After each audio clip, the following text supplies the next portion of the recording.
Hey guys, we have some quick tips for you on tension with large chords. So if you have ever experienced pain or tension in your forearms, your hands, or your wrists, then we've got some warm-ups that will help you deal with that and take that tension away. What we're going to start off with is just some octave scales, because even though this isn't a large chord, it still is spanning our hands larger than what they are normally resting. So you do need some type of tension in your hands to expand them out.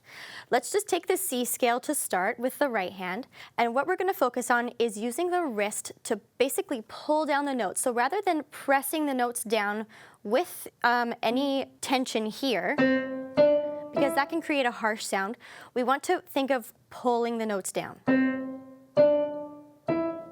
And what this allows your wrist to do is act like a spring or a shock absorber.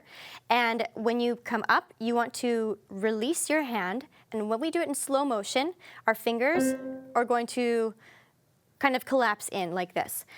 One of my teachers called it a floor mop hand. So it's kind of like a mop just hanging out in the closet. So with the C scale, nice and slow. So relax in between, do a bounce. Think of your wrist having a marionette string attached to it, and that is kind of what is leading the way. And the rest of it just dangles as you come up. And let's go back down. So completely relaxed in between. And bounce.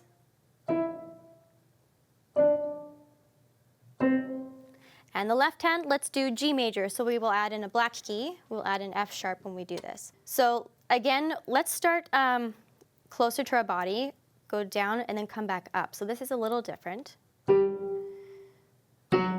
There's our F sharp. And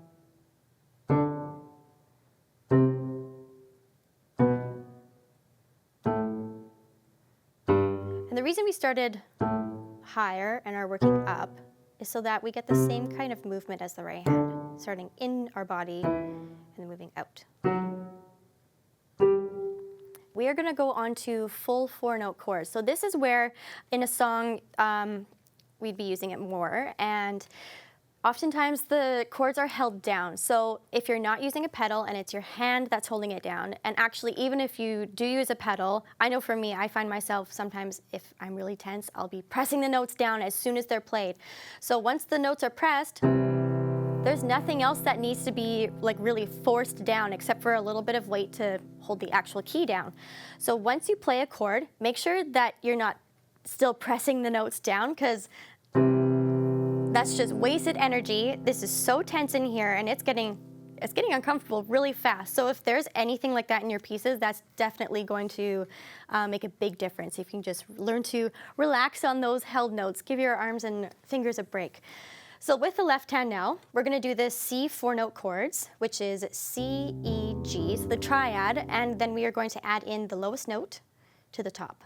All right, so with the left hand, we're going to, again, play it with our wrist. It can kind of start a little higher, and it's going to bounce, and when we come up, our fingers just do a nice relax, and relax. Now when we play the next one, we're doubling the E's.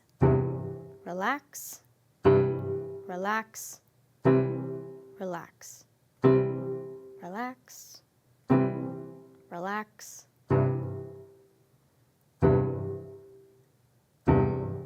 and a shake. Okay, so again with the body weight, we can actually use our whole body with playing. It's not just the force of our arms pulling down. That's why you sometimes see piano players, they're using their whole bodies. Some are really dramatic, but oftentimes to actually like get full force and a larger sound, you want to use your whole body. So experiment with that as you're playing, even just triads. Learn to use all the force of your arm and the weight. And also make sure you're sitting properly at the piano. So if your keyboard is on a stand and you can adjust the height of it, make sure it is at like a table height, or that your forearms can be parallel and level. Or adjust your bench, sit on some books if you need, get a different chair or get a different stool. So comment below, let me know what you think about those tension exercises, and we'll see you soon.